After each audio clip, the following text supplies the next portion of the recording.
देश की न्यायपालिका और उसके जजों को लेकर आम लोगों के बीच ये धारणा है कि वो निष्पक्ष न्याय कर पाएंगे, मगर जब जज का झुकाव किसी दूसरे विचारधारा के प्रति हो तो उससे न्याय की उम्मीद आखिर कैसे होगी। इलाहाबाद हाई कोर्ट के जज शेखर कुमार यादव के मामले में तो ये बात सही सी लगती है। बीते 8 दिसंबर को विश्व हिंदू परिषद के लीगल सेल की ओर से इलाहाबाद हाई कोर्ट के लाइब्रेरी हॉल में आयोजित एक कार्यक्रम में जस्टिस शेखर कुमार यादव और जस्टिस दिनेश पाठक शामिल हुए थे। वहां पर जज शेखर यादव ने कहा कि हिंदुस्तान में रहने वाले बहुसंख्यकों के हिसाब से ही देश चलेगा, यही कानून है। अब जज शेखर यादव के इस बयान के बाद विवाद बढ़ा है, तो सुप्रीम कोर्ट ने उनके बयान का संज्ञान लेते हुए इलाहाबाद हाई कोर्ट से पूरी जानकारी तलब कर ली। वहीं संसद में उनके खिलाफ महाभियोग प्रस्ताव लाने की तैयारी शुरू हो गई। ऐसे में अगर ये महाभियोग संसद के दोनों सदनों में पारित हो जाता है तो उन्हें पद छोड़ना पड़ेगा।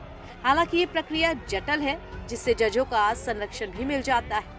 बता दें कि विश्व हिंदू परिषद के एक कार्यक्रम में वक्फ बोर्ड अधिनियम, धर्मांतरण, कारण और निवारण और समान नागरिक संहिता एक संवैधानिक अनिवार्यता जैसे विषय थे। इस पर अलग अलग लोगों ने अपनी राय रखी। इसी में जस्टिस शेखर यादव ने समान नागरिक संहिता एक संवैधानिक अनिवार्यता विषय पर बोलते हुए कहा कि देश एक है, संविधान एक है, तो कानून एक क्यों नहीं। अब इस पर राज्यसभा सदस्य और सुप्रीम कोर्ट में वरिष्ठ वकील कपिल सिब्बल ने शेखर कुमार यादव के खिलाफ महाभियोग की मांग करते हुए कहा कि महाभियोग के लिए सत्ता पक्ष के लोग भी साथ जुड़े, क्योंकि एक जज का ऐसा भाषण न्यायपालिका की गरिमा को ठेस पहुंचाता है।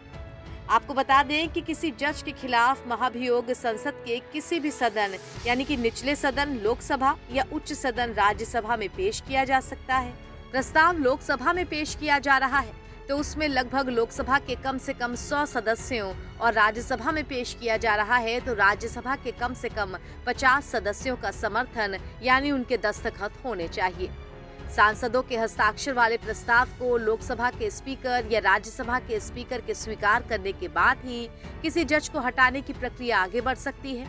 लोकसभा स्पीकर या सभापति इस प्रस्ताव की शुरुआती जांच के लिए एक समिति का गठन करते हैं। समिति में सुप्रीम कोर्ट के एक जज, हाई कोर्ट के एक चीफ जस्टिस और एक विधि विशेषज्ञ शामिल होते हैं। समिति जज के खिलाफ लगाए गए आरोपों की जांच करती है और अपनी रिपोर्ट देती है।